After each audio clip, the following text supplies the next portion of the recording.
Good morning, and thanks for attending our session called The Library CEO. My name is Tony Zanders. I'm the founder and CEO at SkillType. I'm delighted to moderate a conversation between two library directors who we're now going to be calling the library CEOs for today, even though it's not their technical title.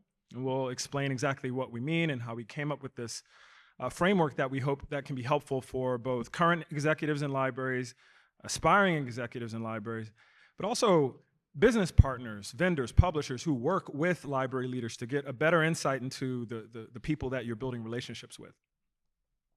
So I'm joined today by two colleagues, Shannon Jones and Matthew Dames.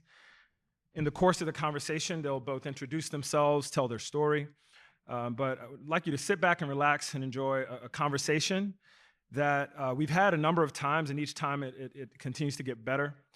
And I hope that this can be, again, a point of reference for how we can better understand the library's work, because at the end of the day, we do work with and work in really complex enterprises, oftentimes that we're not prepared to manage and run by going to library school.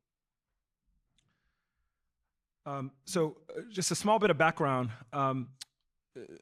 There is a book that was recently published called Library 2035. It was edited by Sandra Hirsch from San Jose State's iSchool. And one of the chapters in that book was written, co-authored by Matthew Dames and I, called The Library CEO. And the premise was basically that as the chief executive of this organization, whether it's a public library, academic library, today we'll also hear from medical health science libraries, much of the work has less to do with managing books or collections or resources, but instead managing people and politics that manage the books and the resources. And that work oftentimes, again, isn't a part of our traditional training apparatus. It's not a part of the master's degree you receive for information science. And many people who have aspirations to become a leader of the organization oftentimes get caught off guard. I didn't realize I was signing up for such a political job. And so through hundreds of these types of conversations over the years in my work at SkillType, I started to realize that a lot of the work you do, leaders of organizations, is very similar to my work as a vendor, as a CEO of an organization. We actually have more in common than we realize. And it just has to be reframed and repositioned. Because at the end of the day, we're managing people, we're managing politics, we're managing money and budgets, we're managing relationships, partnerships, much of which you have to learn how to do on the job. And so quick show of hands, how many of you are either leading an organization today or have in the past? Okay. And how many of you have aspirations to lead an organization? Cool. And thirdly, if you're a vendor or a publisher, how many of you work with people who are leading organizations and supporting them? We only have 2 vendors here? Okay, three, okay. I hope we'd have more. Because you're a part of this conversation as well, as peers and as colleagues. So we would encourage you to purchase the book, Library 2035. We won't go into full depth, but it's a wonderful volume that I believe you can share with colleagues in each of your organizations, even if it's just to help understand you and your work better. All right. So I'll start with a simple question and prompt to both of our panelists. Tell us about your path to becoming a library CEO, and also describe what the terms means to you now that you've served in that role for some time. And we'll start with Shannon. Thank you. Good afternoon, everybody. As Tony mentioned, I am Shannon Jones. I'm the Director of Libraries at the Medical University of South Carolina. I'm also the chair of our Academic Affairs faculty, and I am the Director of Region 2 of the Network of the National Library of Medicine. So I have three titles. How did I get here? So I've been working in libraries for probably almost 30 years. with 7 of those being working as a paraprofessional. And I worked at Eastern Virginia Medical School in my hometown in Norfolk, Virginia. And well, let me go back. I worked in a library. I worked at a library at North Carolina State University at the circ desk, and I said, I'll never work in another library again after I get my degree. I'll never do this again. Working at circ will make you or break you. And the only place I could get a job after I graduated was a library. And I started paying attention at Eastern Virginia Medical School at what the librarians were doing. They were going on rounds with the residents and the physicians at the Children's Hospital of the King's Daughters. And they would come back based on questions that came up during that encounter. They would do literature searching for the physicians and present them with the latest research on whatever condition it was that they were looking for. And I had never even considered that that was an option, that there was more to, there was another pathway into medicine other than being a doctor or a health professional. And so I got intrigued by that. And so I went back to library school, did a fellowship at the National Library of Medicine, and started working at Virginia Commonwealth University. And I went into that library knowing that I wanted to be a leader, that I wanted to have some type of impact in the environment that I was situated in. And so I was leadership focused, and I recognized very quickly that the person in the library that impacts the most change, that influences, what happens as a library, is a library director. And so that's how I got to the position. I just started readying myself, taking leadership courses, going to leadership institutes, and taking on more responsibility at work, so that I could ready myself as I was gradually became a department head, to an assistant director, and then to the director. And so what that means to me now that I'm a director, and I've been a director now for, I just had my 9th anniversary here at MUSC, and I feel like I'm the chief people officer, I'm the chief advocate, I am the chief conflict resolution person for the library, because if somebody needs to be told no, oh, that we got to let Shannon do that, that's at her pay grade, she needs to do that. And if I feel like I'm the chief cheerleader for the library, that the person that is sitting at the tables with other provost council members and advocating for the library and making sure that if they're passing out money, the library is near the front of the line. And so, I feel like the library director has the ability to impact everything, and so I have to be everything to everybody. But probably the role that I operate in the most is the chief people officer, because I have 47 staff, and that's 47 individuals who all need something different to be successful in that work environment. And I think those skills are the things that I was not taught in library school. You kind of learn it on the job, in terms of what will make people thrive in a particular environment. So I'm many things to many people, but the most important one to me is the chief people officer. Yeah. Matthew? Good morning, folks. In thinking about sort of my path, it's extremely non-traditional. So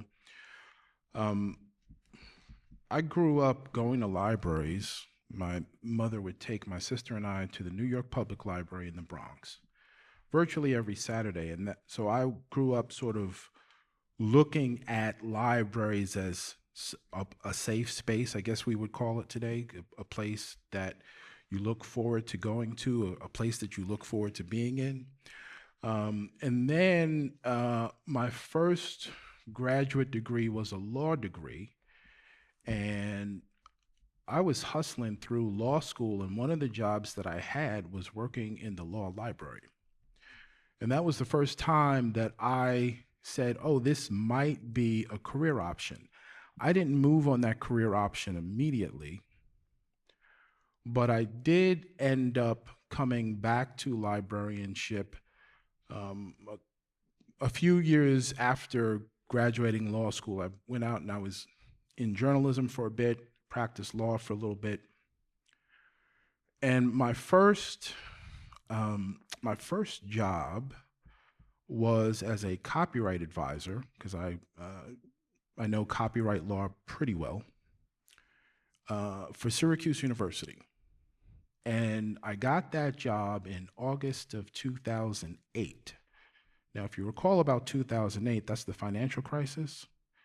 And I remember getting pulled into a meeting with the dean of libraries at the time, Suzanne Thorin, and the HR person, and I was sure I was going to get laid off. I was positive I was going to get laid off. And at the time, I'm in a doctoral program, and I'm like, I can't pay tuition if I get laid off from this job. So needless to say, I didn't get laid off, and Dean Thorin was the first one who helped put me into my first leadership job. For me, so much of my work as a library leader stems from having that experience as a law school graduate and as a lawyer.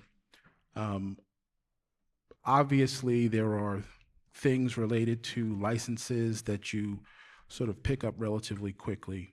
I think more than anything else, though, a key part of my legal education is that you get to understand sort of systems thinking in a very unique way, and I've brought that systems thinking piece to every subsequent leadership job that I've had. So you think not just about collections, you think about people, you think about the HR issues around people, you think about the talent issues around people, and talent is not HR.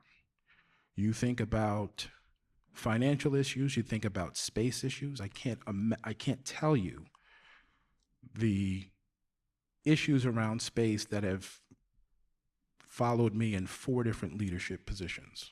Give us an example.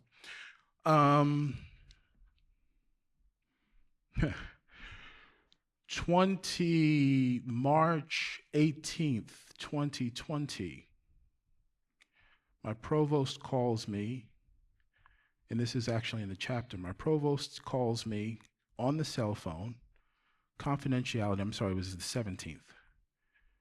She says to me, "How long will it take you to close the library if we need to close down the university? This is COVID." And I said, "We need probably 24 hours. And she was like, "You need to start planning to close the library." So this is a 400,000 square foot building on Commonwealth Avenue in the city of Boston. We don't know when we're coming back. Literally, people are asking me, "Well, should I take my plans?" I'm like, "You should take anything that you care about, because I don't know when we're coming back." It's the impermanent fire drill was what that was. And all the issues surrounding having a building closed for an indeterminate amount of time. Everybody knows probably that you probably have some sort of holiday protocol when you're not going to have people in the building for 2 weeks over the holidays. Now extend that out indefinitely. And how are you going to manage the building? How are you going to manage loading docks, deliveries? If you've got air conditioning and HVAC issues, how are you going to manage those when that system is not being used? In March, it's still cold in Boston, so now you've got issues around whether or not pipes are going to freeze. All manner of things. So, but again, for me, so much centered around sort of the systems thinking that I learned through law school and by being an attorney. This starts to remind me of when I had my light bulb moment as a vendor. I started my career at Ex Libris. I was there from 2009 to 14, and then did 4 years at EBSCO prior to starting SkillType. And I always used to be confused when I would email someone, and I thought it was like the perfectly written email introducing myself, and they wouldn't reply. And I'm like, well, of course they're sitting around just waiting for emails. But even once they reply and they're so kind and they apologize, so sorry for the delay, would love to schedule time with you. I'm going to connect you with my assistant, and they should be able to find something around 5 months from now. And I was excited to get the response, and I'm like, 5 months? What could they possibly be doing? And so this is a good segue to, we don't just have that experience as vendors, but I believe your staff and your colleagues do too. Because again, you're in your office and they have their own spaces at work, and it may not be clear to them what your calendar is or what your schedule's like. And so share with us, and we'll start with Shannon, just sort of a typical day in the life and how you kind of navigate sort of supporting staff that obviously don't have firsthand experience with the demands on your time, and how you balance sort of being present and also running the organization as well. That's a good question. What does a typical day look like? So that first of all, there are no typical days. No, I'm always excited when I look at my calendar and it doesn't have any meetings on it. It doesn't happen that often, but I'll start with today. So today I started out here because I figured let's come here, let's park, because they were out of parking yesterday. So let's come here, let's get on. I had a meeting with at NIH, so I did that upstairs, and then I got a phone call that said one of the staff thinks they lost a laptop in the Walgreens. Okay, we'll deal with that on Monday. We'll deal with that on Monday. And then it could be filled with meetings, like back-to-back meetings, because again, remember the director is outward facing on campus, and so I may have a meeting with the provost, I may have a meeting with one of the deans, I may have a staff member that wants something, and then many of us are connected in our respective professions, and so I was the president of the Medical Library Association, so then there were that layer of meetings. But regardless what it is, I try to carve out time so that I have time to meet with people on the ground, so that they, if there's an issue or a challenge that they need a thought partner with, that I can help them problem solve that. The other most important thing is I got a lot of smart people around me that help shoulder some of the load. And so, when Matthew talked about having, about the facility, I have a facility manager who's very skilled at managing the 3 facilities that we have. And so when there's a water leak, or there's lights out, or if there's air conditioning on the 3rd floor, but it feels like it's hot as all get out on the 4th floor, she jumps in, and the staff know to start with her. And so I think it's having good people around you and making sure that everybody knows what part and what role they play. You got an HR question, you're probably not going to start with Shannon. Facility manager's also the HR coordinator, and she's been here 32 years. She probably knows way more about HR than Shannon does, so start with her. You got a question about can we buy something and it fit within the state guidelines, because we are here in South Carolina. Our business manager is going to be the best person to start with. And so I think we've kind of have our staff trained, for me, that they don't have to always come to me for all the answers, because chances are, if you ask me an HR question, my first question is, have you talked to Missy? And if you say no, you should go talk to Missy first and then come back and talk to me, because Missy's going to give you what the state will allow, likely what the library will support, and then that's when you come and have your conversation with me. So my days aren't typical. They consist of lots of meetings, but all meetings that really support the work that we are doing with the library. I mean, for me, I'm always trying to stay 2 steps ahead of,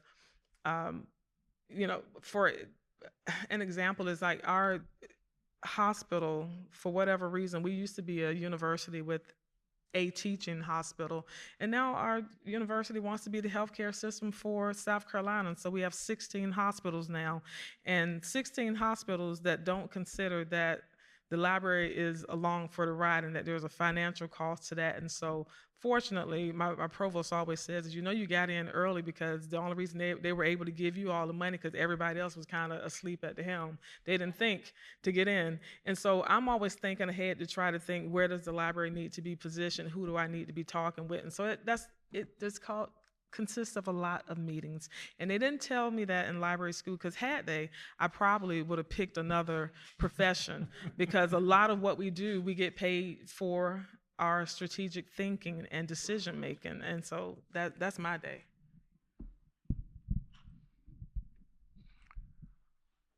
So I'm as of August, I started a new role working on strategic issues for the Office of the Provost. But so it's still 16 years leading libraries. The craziest juncture I probably had was at the beginning of this job at Notre Dame. They don't teach you anything about how to handle this in library school. So I started my leadership at Notre Dame's Hesbrook Libraries in August of 2021. In October of 2021, I became president of the Association of Research Libraries. Both organizations are still dealing with sort of the effects and impacts of COVID. So I've got one organization that I just moved halfway across the country to take the job. I still have boxes unpacked. And I've got this new job, which I know pretty well because I know the association pretty well, but it's in a new role. And then we started, also in October, we started strategic framework planning, which I didn't expect. I was hoping I'd get in at least a year before that came about. And literally the day we announce the team, the library team that's going to be working on strategic planning implementation, I get notification that one of our librarians, a librarian who's both beloved and respected, had died that morning. And that person was on that team that we had discussed. And so now I've got an entire staff in mourning. And then by December, the provost that recruited me resigns. They don't teach you any of that in library school. So part of how I had to deal with it, I had a great coach, still have a great coach. Is this a coach internal to the organization or external? No, this is guy's name is William Monopoly. He's been my executive coach. The first thing I did, probably one of the smartest things that I did when I got my first leadership position, was to insist that I retain Bill. I'd been working with Bill for a while, and retain him as a coach. And he's been my coach basically throughout my entire academic career. So if there's one thing that you take away from this, if you have access to an effective coach, get one, retain one, keep one. Bill actually does not have any, he doesn't have any experience in libraries, which I think has actually been more beneficial to me, because he'll ask me, okay, explain to me how this works. Help me understand how this works. And as I'm explaining to him how certain things work, sometimes I hear just how ridiculous it is that I'm explaining to you. Why does it work that way? But they don't teach you in library school the people component of leadership. They typically don't teach you the people component of leadership in higher education writ large, to be honest with you. And that's really the most important part of the game, because if you can't manage that aspect of it, then you can't be an effective leader. It's a prerequisite. I want to double click on that for a moment, because there's a perception, especially if you follow social media to any extent, within libraries, that administration, leadership is different and set apart from the average library worker, and that it's these two camps that have different competing interests and different agendas and motives. And I've come to understand that as a false perception, that actually the organization is one organization. Oftentimes there may be communication challenges or trust issues that are inherited and compounded over various transitions, but the perception, I think, is very real. Could you talk to how you've managed this in your respective roles? How do you, maybe just to start, what's your objection to that perception? People who say, "Oh, I'm just an average, employee at the library. I'm not on the same side of this as admin, as administration." And so talk a bit about some of the work that you do behind the scenes that people may not be aware of, which may feed into that perception. You want to take this one? So I think that is a good question, and I think, I think back to when I was a paraprofessional, so to speak, of how I saw the library director. And I always saw, you see them maneuvering about the library. They seem to be shouldering whatever the weight of the world is with grace and with confidence, and just they don't seem to have any problems. And I've learned that it's grace under fire. And so one of the things that, I have tried to make sure that that my team knows is that I am one of you all. One, because the library is my chosen vocation, and this is where I work. And so I am out advocating for y'all just as much as I'm advocating for me, as I'm advocating for the library program. And so I think, being open and transparent about things and talking to them about some of the things that we do in the background, because I think that a lot of people don't realize how much advocacy the library director does. If you think about the period that we just came out of, where there were libraries who had to lay people off, libraries who had to cut hours, who had to cut programs and services. We didn't have to do that. And much of that was because I was on the backside advocating for the library of why,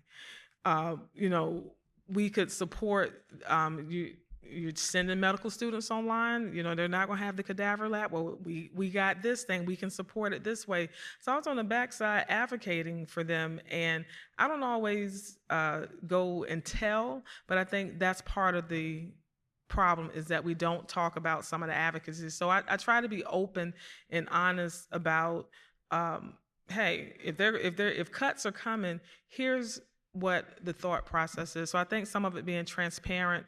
I also try to do check-ins with people, one, so that they get to know me a little bit better. And especially those people who don't report directly to me. I do either somewhere between 15 or 30 minutes just to check in with them to see how they're doing. We don't necessarily talk about work. Hey, how are you doing? And we just have a conversation, and that allows me to find common ground with them too. And so that makes it easier for the knock on the door to say, hey, Shannon, you have a second?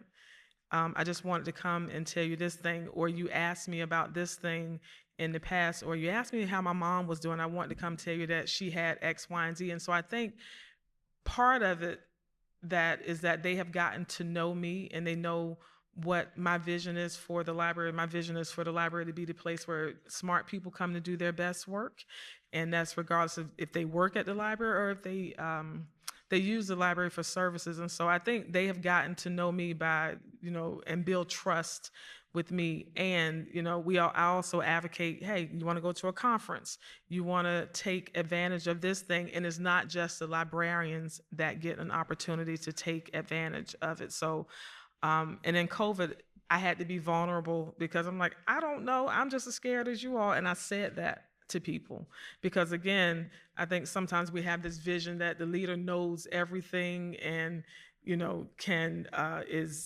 can adjust to everything. And it's like, no, I'm struggling just like you are. And I think some of it is being able to be vulnerable when it counts and when so that people can see you as a regular person and that you are experiencing some of the same challenges that they are too. So that's my take on it. Traditionally, I've gone about things in a slightly different way than what Shannon has described.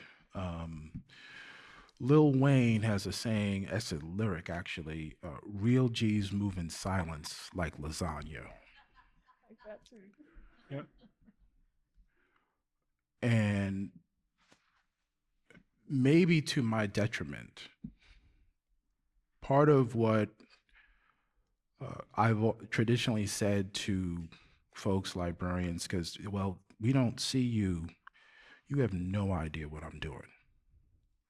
You have no idea how I'm moving. For example, when I got to Hesbrook Libraries in August of 2021, one of the first things that was presented to me, one of the first things that I noticed is that the librarians were grossly underpaid.